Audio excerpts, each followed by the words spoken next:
Hello everyone. So for question number 1 on this reflection with the video that we went over, it asked what my thoughts were after watching the video and how the internet has driven change in the lecture from this professor. What were the primary messages from the video lecture, and did you relate to those messages, and what implication do those messages have for you as a future teacher? And so my kind of take on this was, I really enjoyed how it talked about in 1948, ABC started broadcasting. From 1948 to 2008, the time of the video, they calculated about 1.5 million hours of broadcasting. I thought that was really cool because that's a lot of hours of broadcasting. But then they compared it to YouTube. And YouTube, being as young as it is, definitely not made in 1948. It has way more than that. The internet is a way to form a number of different communities within the internet, and I also liked in the video how it talked about every 6 months there's new tools to make us connected on the internet. We all use the internet. We're all very connected with each other through the internet and through social medias especially, and so that video just kind of highlighted that. His advances also on the video that he was able to create was amazing. He had the video, he uploaded it, had around 200 views, which he thought was the coolest thing.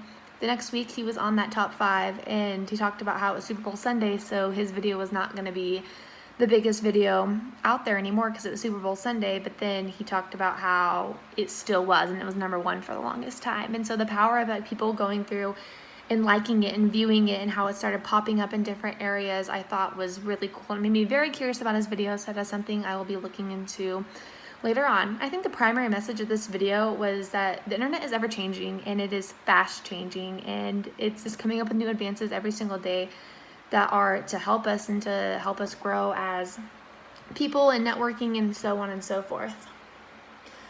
As a teacher, I think this is very important to stay up to date, and so you're able to know the impacts of social medias and about the internet, and YouTube especially. YouTube is a great resource for teachers, I think. The podcast I listened to was one called, I'm gonna look for the name for sure. It went through tricks and tips for teachers, and so it was a very helpful thing as us becoming teachers. And it was about the kids getting back to school, and especially Google Classroom. And I thought, as soon as you searched it, I searched education, because that's what we were supposed to be over, and then I found actual education ones that I could have looked into. What it talked about was just getting the teachers back in the classroom, and how us as teachers, when we start doing it, we have, after 9 months, we're able to start new. We're able to find new curriculum and able to do a number of different things. So I really liked how that video said that. And should social media applications like Facebook, Twitter, YouTube, and Instagram be allowed?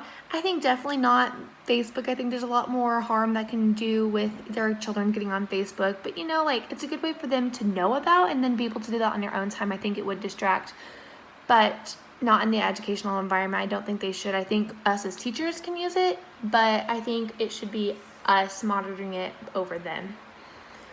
And then lastly, the cloud-based bookmarking tool I used was Digg, and it reminded me a lot of this one I use called Bloglovin, and it really helps me keep up to date with the blogs I really love. And so I really liked that a lot. I liked how everything I would search when I set up my own was right there when I was searching it, and it was a really cool tool to be able to use. It reminded me a lot of Bloglovin, so if you are into blogs, I definitely recommend doing that, because you can search all your favorite blogs and it has the same setup as Digg. Thank you.